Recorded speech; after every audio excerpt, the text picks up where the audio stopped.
It's time to show you the all-new Mercedes E Class here with Thomas and Autogefühl in 4K, full screen, full length. Let's go with exterior features, different lines, different trims, and also interior features that will explain why I'm wearing two watches today, because Apple Watch features will be included in the interior. But here on the exterior, AMG Line, there you can see you have this multi-star pattern grille, always a chrome frame around, but then you have this black mask, and that is the connection to the EQ models. Headlamps, LED standard, digital light is an option, and then you also have this more extended daytime running light in the lower part. The AMG line here also features these sportier accentuations in the side part, and the color here is called Verde Silver. That's like a silver green mixture. The length, when we come to the side profile, is 4 meters 95 or 195 inches. That's just a tiny bit longer than the previous generation. And that mostly went into the wheelbase, that you have a little bit more legroom in the rear. Will this work? We will find out. 20-inch wheels we have here. 21-inch would be the biggest size available. And you have the classic business sedan look. Here you can see, and I would say really inspired of the S-Class. So this one, of course, sits between the C-Class and the S-Class. Has been, to me, always the essence of the Mercedes brand, the Mercedes E-Class, I think. Here we can see we have a night package that makes the frames around the windows all in black, and also here the side mirror caps. Interesting that we directly have the second line for you. This one here is the exclusive line. So once again, avant-garde base and then AMG line or exclusive line. And here in the exclusive line, we still have the classic Mercedes star on top to give you this executive look. Also the front grille looks different. It has now a horizontal stress. It's just that here the sensor plate is a little bit more visible than in the AMG line. Also here in the lower side part, the graphic is different. And if you would now think of a base E-Class in new generation, it would have more this graphic in the lower part, but then more the grille of the AMG line, like this mixture. And a special new optional feature here, the illuminated front grille, available for all different grille versions. You can see it goes all the way around on the inside. Works even while driving. It is connected to the main headlamp unit. So usually when you activate the daytime running light only, it would not appear, but it does now here in the show mode. Here in the AMG line front grille, I think somehow fits a little bit better to the AMG line, doesn't it? Here in the side profile of the exclusive line, we see the standard chrome frames, and I think it just fits the vehicle better, doesn't it? Towards the rear, we can see the rear lamps are already beginning right here, and we have an interesting new signature. This will be the same no matter which trim you pick. Once again, the chrome stress here. And in the lower part, is that a case for the Autogefühl fake exhaust police? Yeah, maybe not. I think we can still live with that. But when we then move to the AMG line, this is a clear case for the Autogefühl fake exhaust police, because this, there is nothing actually on the inside. But technology-wise, very interesting, they now also offer rear axle steering. Up to 4.5 degrees, the rear wheels can turn in the opposite direction than the front wheels, up to a threshold of 60 kilometers an hour or 37 miles per hour, and that massively reduces the turning circle by almost a meter. And by the way, if you wonder about this very unusual but very impressive location, this is here in the Sindelfingen plant in Stuttgart, Germany, at Mercedes, and here they are testing frequencies and also some antenna testing. So everything is basically insulated, that they can test how the signals work, also like car-to-car communications and so on. Standard suspension, by the way, is already one with selective dampers. Will not be available for the plug-in hybrids, which will not be available in the US, by the way. And optional, you can always get an air suspension, Airmatic, and that is also coming with a package together with the rear axle steering. I really like their key fob, good quality. And when I open the vehicle here, or when I slide it, then these flush door handles come towards me. They are standard. Cool, I think, the illumination, but I mean, these flush door handles, sometimes I think they're over-engineered. What do you think? Here, door closing sound. Sounds really nice. Love that. Then inside of the doors, Also looks like good build quality. Just here a lot of high gloss black piano lacquer, and these controls here don't have a haptic feedback anymore like in the new C-Class or S-Class. I think that's a step backwards if you compare the previous generation. Optional 15-speaker Burmester sound system, or Burmester. Then here we can see the new interior here. We have some high gloss black piano lacquer here and these new air vents, soon more details to that. This is the AMG line, always connected exterior-interior, AMG line perforation at the side, 2 horizontal spokes. The normal steering wheel would look different. Seating, the thing is that this is the animal skin. You can also get Artico high-grade leatherette in different colors as well. And in Europe, in the AMG line, you also get microfiber at the inside of the seats. But they didn't do too much stress on more sustainable materials as for the seating. Then 1.89 meters or 6'2", still leaves some headroom. There is a panoramic roof available, and you can actually also still open that. Yeah, we have to mention that nowadays, that you can also open a panoramic roof because more and more cars go for fixed panoramic glass roof. You have a cover here and then again this slider function, but yeah, there it starts.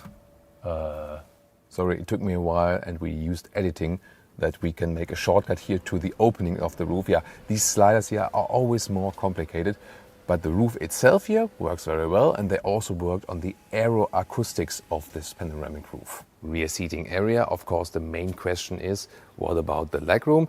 Design-wise, it looks, yeah, really like S-Class or also the new EQS models, for example, just pure design-wise.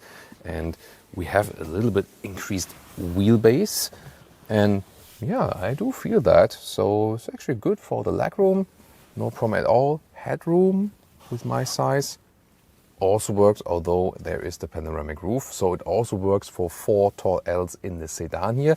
It's still a combustion engine model platform, of course, and rear-wheel drive or optional all-wheel drive with a rear-wheel bias. That also means we have a massive middle tunnel, and sitting in the middle part is, yeah, always somewhat a compromise indeed, as you can see, obviously. Interior cockpit overview. This is the new Mercedes Super Screen. You remember the Hyper Screen that was bigger. Here a 14.4-inch central screen, and then it is a Super Screen when you also have the passenger screen.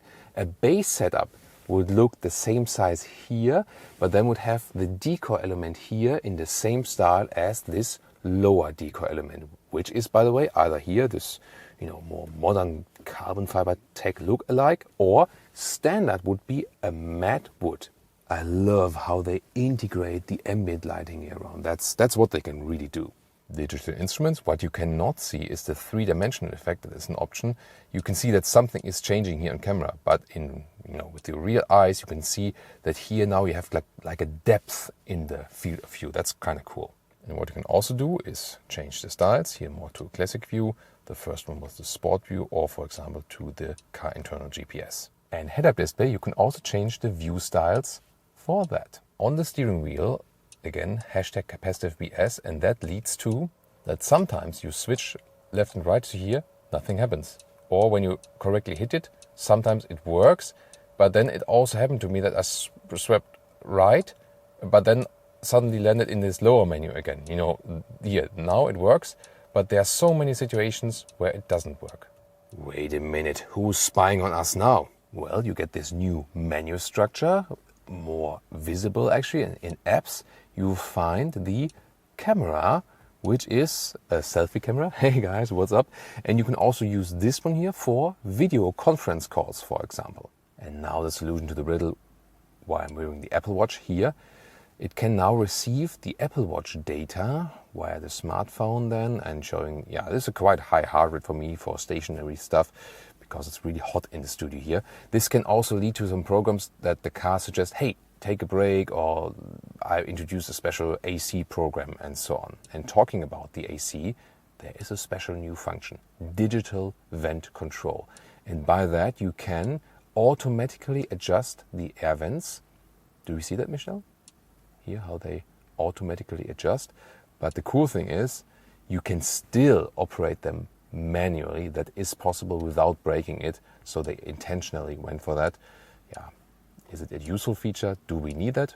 Tell me in the comments. You see, the emphasis of the new E-Class is tech gadgets. And two more I have for you. The first one is here, the routines.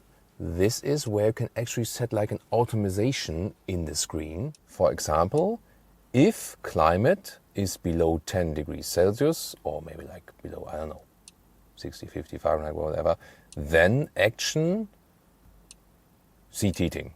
That would be with steering wheel heating. This would be one routine you could set. I activated some music now, and there you can see the new function. Of course, you can also turn it off. The active ambient lighting. And when there's some bass in the music, for example, you see here, but it works also with radio, you can see how the ambient lighting is dancing.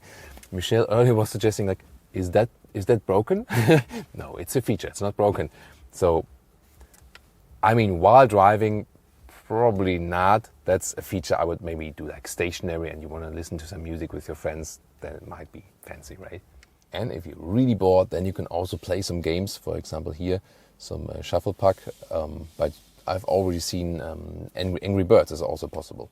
And here with a different color, more this beige tone. And this is also here the standard middle console with an open cell wood.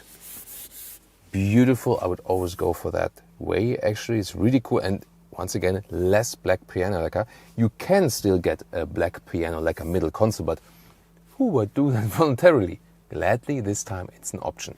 This is also featuring here the exclusive interior, also the normal avant-garde interior would feature the standard steering wheel in this more high-gloss black design.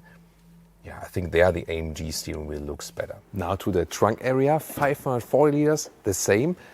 370 here for the plug-in hybrid version, so don't be mistaken, the normal combustion engine is deeper than here and would be higher. So the plug-in hybrid here you see is limited in height.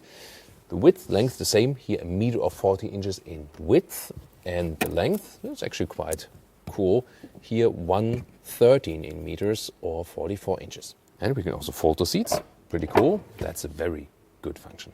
And if you want more space, later on there will also be again the estate model. As we in Germany would say, Mercedes E-Klasse T-Modell. Listen and repeat. Mercedes E-Klasse T-Modell. Mercedes E-Class Estate.